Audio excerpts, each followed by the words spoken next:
Senhor Jesus, confie nele. Em Hebreus capítulo 12, irmãos, para nós manifestarmos essa fé, para nós nos mantermos firmes e nós criarmos essas raízes, uma coisa puxa a outra, não é? Uma coisa puxa a outra. Nós precisamos fazer o quê? Manter nossos olhos em Jesus. Lá em Hebreus capítulo 12, no verso 2, né? Diz, olhando para Jesus. Eu anotei aqui porque eu coloquei mais de uma tradução. Na Revista Corrigida diz assim, olhando para Jesus, autor e consumador da fé. Agora na Revista Atualizada diz assim, olhando firmemente para o autor e consumador da fé. Olhando firmemente. Olhar para Jesus. Manter os seus olhos em Jesus. Aqui não se refere apenas você estar olhando com os seus olhos físicos, porque isso não é possível, mas significa você confiar no Senhor. Significa você depositar a sua fé na sua capacidade de justiça. Vocês são perfeitos? Alguém aí é perfeito? Eu não sou. Então nós vamos falhar. Se nós confiarmos em nós mesmos, nós falharemos. Mas se nós confiarmos no Senhor Jesus, se você disser, Senhor, eu não posso, já tentei do meu jeito. Se você quer uma libertação do seu próprio jeito, aí você vai sempre falhar. Mas se você disser, Senhor, eu não posso, me ajuda, Senhor. Senhor, assume todo o controle, Senhor, da minha vida, Pai. Me abençoa, me orienta no meu trabalho, na minha faculdade, na minha família, no meu casamento. Me ajuda, Senhor. Jesus, eu sei que Ele já está no controle, mas você precisa fazê-lo ficar à vontade. Você precisa fazer esse convite sempre, olhando para Jesus. Porque se nós confiarmos na nossa própria capacidade, nós estaremos fazendo como as pessoas do mundo. Olha o que diz aqui, Romanos 10, verso 13, assim, porquanto não conhecendo a justiça de Deus e procurando estabelecer a sua própria, não se sujeitaram à justiça de Deus. Não conhecendo a justiça de Deus, procuraram estabelecer a sua própria justiça. Senhor, deixa comigo, olha, eu sou tão bom, sou tão capaz. Olha, irmão, eu não mato, não roubo, não... realmente, né? Tem gente que não faz nada de errado, mas precisa de Jesus a si mesmo. Senão não vai para o céu. E o apóstolo Paulo sabia disso. Lá em Filipenses 3, no versículo 9, ele diz assim, para que eu seja achado nele, em Jesus, não tendo a minha justiça que vem da lei, mas a que vem pela fé em Cristo Jesus. A sua justiça não é suficiente para agradar a Deus. Você precisa de uma outra justiça superior à sua.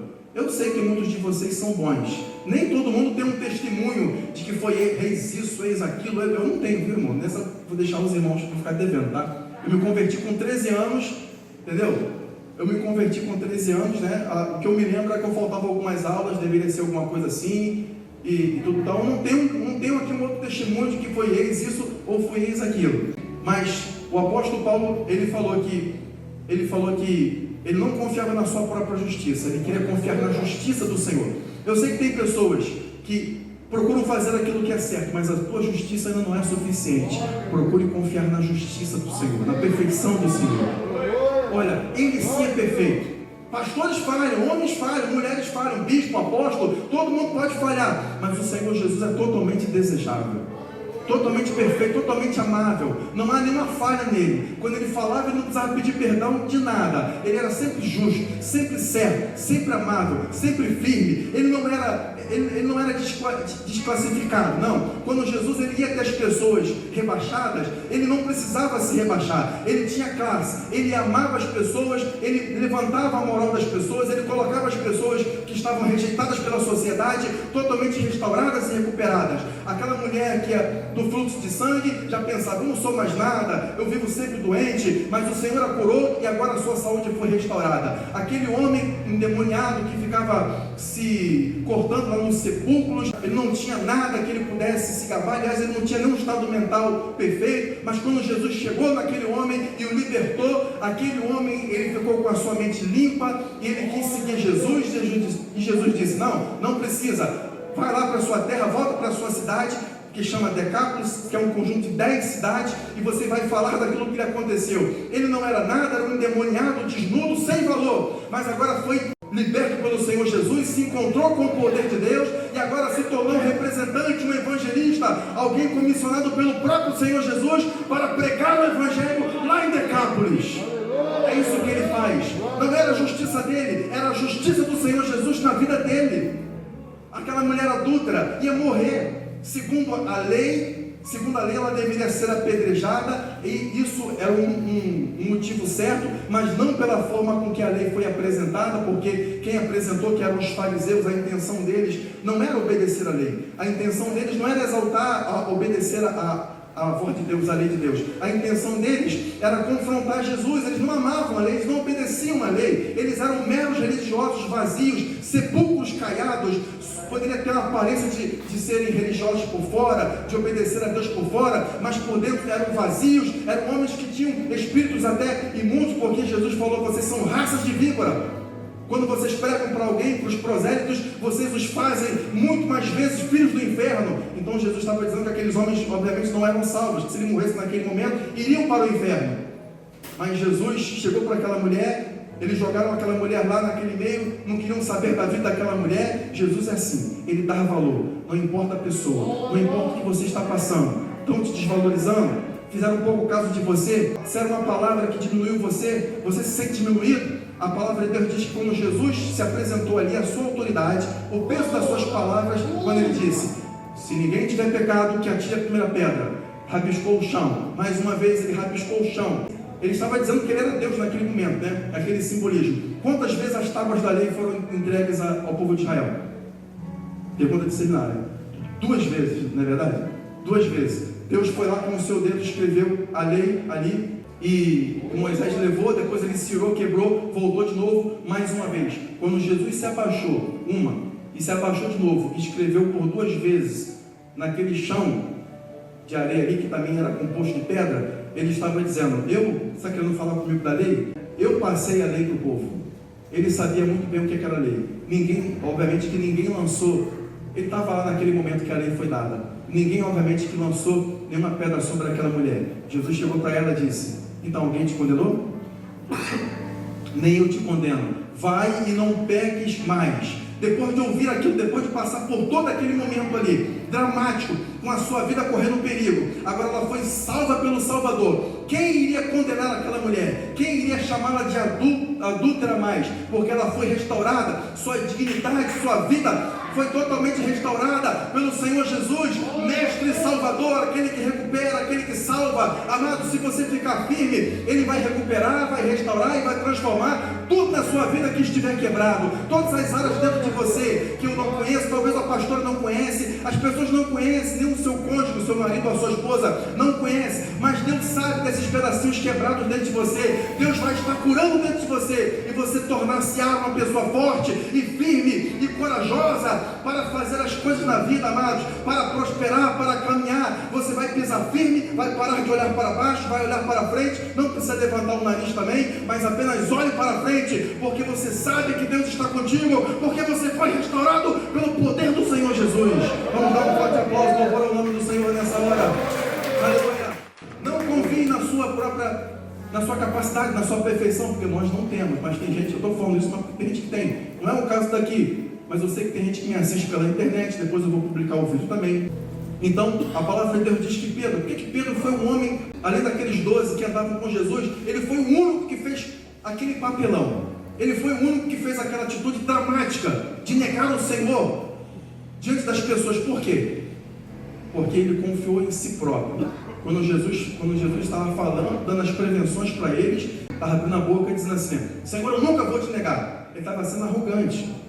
Ele não estava sendo leal, naquele momento ele estava sendo arrogante, é porque o texto não passa a imagem daquilo que estava acontecendo. Ele estava sendo arrogante. Senhor, eu vou me destacar, Senhor, eu nunca vou te negar. E os outros estavam humildes. E Jesus falou que iria fazer isso sim. Quando o galo cantasse depois de 3 vezes, o que aconteceu foi que, quando disseram, você é um deles, ele falou, não. Depois, você é um deles, não. Ele falou, não, você é um deles sim, a tua fala te condena. Ele praguejou, que significa que ele falou palavrão, né? E negou Jesus ali à força. Depois o galo cantou, ele lembrou daquilo ali e ficou acabado. Aquilo não precisava ter acontecido. Foi o único discípulo. Não seria fora do comum os discípulos se afastarem, porque a palavra de Deus diz que fere o pastor e as ovelhas se dispersarão. Isso seria natural eles se esconderem. Eles não sabiam o que estava acontecendo. Eles ouviram, mas agora aquilo estava acontecendo diante dos olhos deles. Então Seria natural que eles realmente se escondessem, mas Pedro foi aquele que se colocou desse jeito, se colocou arrogante. Amado, quanto mais nós diminuirmos diante do Senhor, mais Deus pode exaltar você. Aleluia. Glórias a Deus. Então nós precisamos, para terminar, para que nós possamos realmente estar firmes com o Senhor, uma coisa que você pode fazer é prática, obviamente. 1 Coríntios capítulo 15, versículo 58, diz assim, portanto, amados irmãos, sede firmes e constantes, sempre abundantes na obra do Senhor, sabendo que o vosso trabalho não é vão. Sede firmes e constantes. Enquanto você está trabalhando, enquanto você está em atividade na obra do Senhor, o que vai acontecer, amado, que você está envolvido com as coisas de Deus, enquanto você não está tentando passar à frente, você está naquilo que Deus chamou você para fazer, meu irmão, você não vai ter tempo para ficar ocioso, você não vai ter tempo para ficar longe da presença de Deus, você vai estar treinando, praticando a presença de Deus, ficando firme e constante. Mas faça como Neemias, viu, irmãos? Quando apareceu o Sambalate, acho que eu estava orando aqui no início, aqui, eu senti que aquilo era de Deus. Senti logo, senti mesmo, irmão. Quando apareceu o Sambalate, para dizer para você, na verdade, Neemias estava terminando de construir já o muro. Aliás, ele tinha terminado de construir o muro já, né? Aí Sambalate, Gesem e Tobias, estavam dizendo assim, não, marca uma reunião com Neemias, pede ele para descer. Estavam querendo tirar a atenção dele, de uma obra muito importante, porque os muros de Jerusalém, Israel ficou cativo, os muros de Jerusalém, a cidade estava toda destruída, os muros principalmente estavam todos destruídos. Neemias era apenas um ajudante no reinado, era apenas um copeiro, ele não podia fazer, não tinha as condições, mas Deus foi ajudando ele, Deus colocou isso dentro do seu coração, de fazer aquela obra. Meu irmão, se Deus está colocando no teu coração de fazer a obra, vai fazer a obra de Deus, vai ser produtivo, deixa Deus usar você. Irmão, não tem trabalho mais importante. O que você fizer na casa do Senhor, Deus vai recompensar você se você faz para Jesus. A recompensa, a honra não virá do homem, a recompensa virá de Deus, e Deus vai honrar você. Mas faça para Jesus, não faça para ser visto pelos homens. Mesmo que eles te honrem, Jesus ele vai recompensar você. Quem diz glória a Deus? A palavra diz que Neemias foi lá, reconstruiu o muro, aí ele deu aquela resposta que você conhece, né? Neemias 6, verso 3. Estou fazendo uma grande obra, de modo que não poderei descer. Por que você cessaria essa obra, enquanto eu a deixasse e fosse ter convosco? Estou fazendo uma grande obra. Olha, se você quer ficar firme nas coisas de Deus, passe a fazer uma grande obra. Irmão, isso aqui é uma grande obra. Vocês estão fazendo uma grande obra. Se envolva com as coisas de Deus.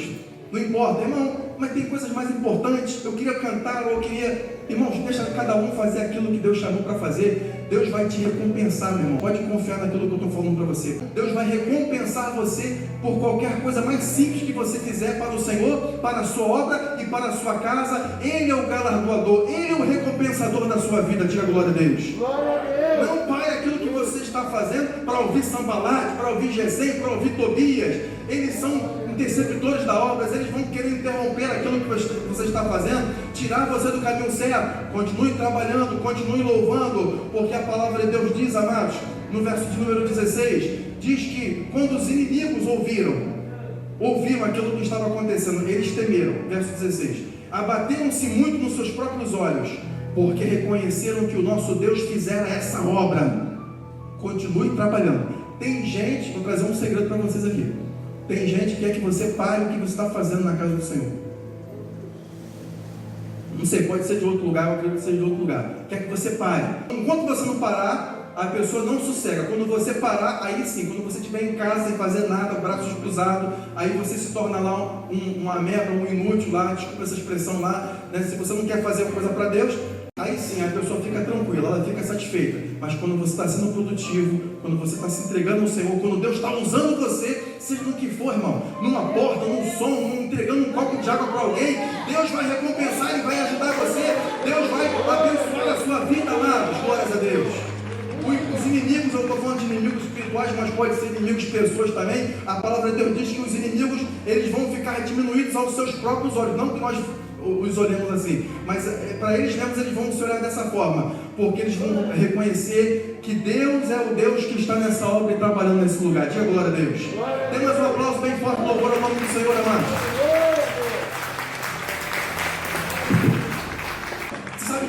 O rei Josias, sabe que o rei Josias, ele, lá em 2 Crônicas, capítulo 34, a palavra de Deus diz que o rei Josias, ele assumiu os reis anteriores. Foi Davi, foi Salomão, Saul também foi antes de Davi, e eles foram bons reis, mas depois os reis começaram a sair do caminho do Senhor, sair da direção da presença de Deus, começaram então a entrar pelo caminho da idolatria. Mas a palavra de Deus diz que Josias, ele era o próximo rei então a assumir. Ele tinha ouvido uma porção das coisas de Deus, tinha ouvido a respeito de como os primeiros reis, os primeiros homens de Deus, eles honraram e serviram o Senhor com fidelidade, obedeceram a Deus. Idolatria não entrava em Israel, eles não aceitavam. Mas agora Israel, Judá, estava cheio de idolatria para tudo quanto é lugar, postes para um lugar, baalis para o outro, para tudo quanto é canto. Mas ele apenas com 6 anos, ele assumiu o reinado. Irmão, mas isso aqui só pode ser uma fábula, porque como é que alguém vai assumir um reinado com 6 anos? Ué, então Pedro II não foi príncipe regente com 5 anos? E como Dom Pedro abdicou do trono, aqui da história do Brasil, uma coisa aconteceu, né? Se for um pouquinho diferente, pouca coisa deve ser, né? E com 15 ou 16 anos, ele então foi coroado rei o imperador aqui do Brasil. Ele não era bem novo. Por que não no passado? Josias, com 6 anos apenas, a palavra de Deus diz que por volta de 16 anos, ele determinou no seu coração de buscar o Senhor. Ele já estava buscando a Deus sério já. Busca a Deus sério. Irmão, eu sou novo. Você é novo, mas você já pode buscar a Deus sério já. E depois de estar buscando o Senhor, quando ele tinha 20 anos de idade, ele falou: não, acabou, não vai ter mais idolatria nessa nação não.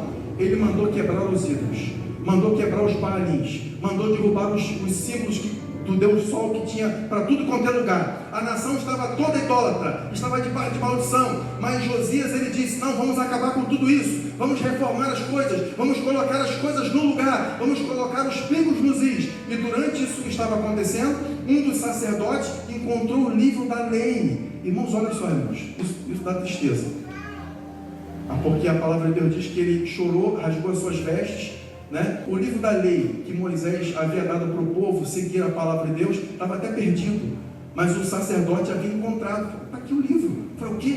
E quando o rei Josias ele viu aquilo ali, ele rasgou as suas vestes, ele se humilhou, ele chorou: meu Deus, como é que nós fizemos tudo isso? Ele pegou o livro, mandou aqueles homens se reunir, manda reunir todo o povo, manda chamar todo mundo, vem os sacerdotes, vem os levitas, vem os homens de Judá, vem os homens de Jerusalém, vem os homens, as mulheres, vem todo mundo, e vamos todos ouvir a palavra do Senhor. Sabe o que ele fez? Ele pegou o livro da lei e ele começou a ler a palavra de Deus para que toda a nação pudesse ouvi-la. Enquanto Josias, no versículo 2 de Crônicas 34, você pode ver que tem um resumo da vida e da história dele. Ele não se desviou nem para a direita e nem para a esquerda, e houve um grande avivamento por causa da palavra de Deus, que foi trazida de volta e colocada no seu lugar. Amados, se você colocar a palavra de Deus no seu devido lugar na sua vida, mas meu irmão, a palavra de Deus já tem o primeiro lugar na minha vida. Nós precisamos nos renovar, nós precisamos nos quebrantar diante do Senhor mais e mais. Quando nós fizermos isso, mais e mais bênçãos e vitórias virão de Deus sobre as nossas vidas grandemente, como aconteceu com Israel, que estava uma nação quebrada, que estava uma nação largada, idólatra. Mas agora o que aconteceu? Por causa da palavra de Deus que foi colocada no seu devido lugar, e o livro foi achado e foi lido, houve um avivamento espiritual por causa da palavra de Deus, que é uma fonte para você ficar firme. Isso vai salvar a sua vida, isso vai salvar o seu casamento, isso vai salvar a sua casa. O que tem uma coisa a ver com a outra? Tem tudo a ver. Quando um homem quanto uma mulher estão firmes, com as raízes profundas, com a sua fé fortificada, colocando Jesus, olhos no Senhor Jesus, na justiça dele. Quando a palavra de Deus está na sua vida, há avivamento, há poder, há fogo, vão acontecer milagres, amados.